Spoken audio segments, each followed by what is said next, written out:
ابن ادم کی نصیحت۔ حضرت ابراہیم بن ادم سے ایک شخص نے عرض کیا، یا شیخ، میں نے اپنے اوپر بہت ظلم کیا ہے، مجھے کوئی نصیحت کیجیے تاکہ اس پر عمل کروں۔ آپ نے فرمایا، اگر تو 6 خصلتوں کو قبول کر لے تو اس کے بعد تو جو کچھ بھی کرے گا اس سے تجھے کوئی نقصان نہیں پہنچے گا۔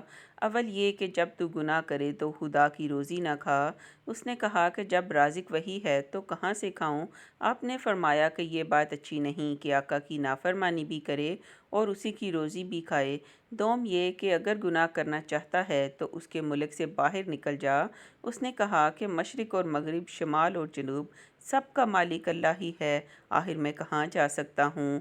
فرمایا، یہ بات اچھی نہیں کہ تو اسی کے ملک میں رہے اور اسی کی نافرمانی کرے۔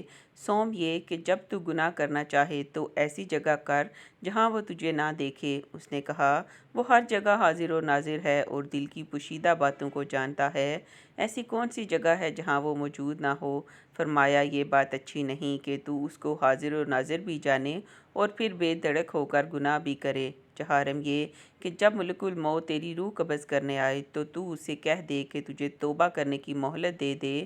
اس نے کہا کہ وہ تو میری بات قبول نہیں کرے گا، موت کا وقت تو مقرر ہے۔ فرمایا، اگر تم کو یہ اختیار نہیں کہ توبہ کے لیے مہلت مانگ لو تو اس وقت کو غنیمت جانو اور ملک الموت کے آنے سے پہلے توبہ کر لو۔ پنجم یہ کہ جب تیرے پاس منکر نکیر آئیں تو ان کو اپنے پاس سے دور کر دے۔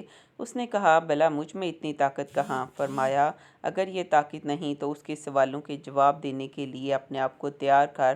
ششم یہ کہ قیامت کے دن جب حکم ہوگا کہ گناہ گاروں کو دوزخ میں لے جاؤ تو اس وقت کہنا میں نہیں جاتا۔ اس نے کہا، میرے کہنے کا کیا ہے، وہ تو مجھے زبردستی گھسیٹ کر لے جائیں گے۔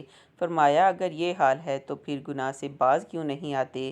اس شخص پر حضرت کی ان عارفانہ باتوں کا اس قدر اثر ہوا کہ اس نے زار زار رونا شروع کر دیا، سچے دل سے توبہ کی اور مرتے دم تک اس پر قائم رہا۔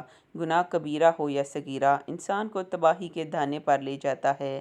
انسان کو چاہیے کہ توبہ استغفار کرتا رہے، ابلیس اور نفس امارہ کے شر سے بچنے کے لیے ہمہ وقت اس کی زبان اللہ کے ذکر سے تر رہے اور اللہ کی پناہ اور تائید کا طلبگار رہے، نیز حقوق العباد کا خصوصی طور پر خیال رکھے۔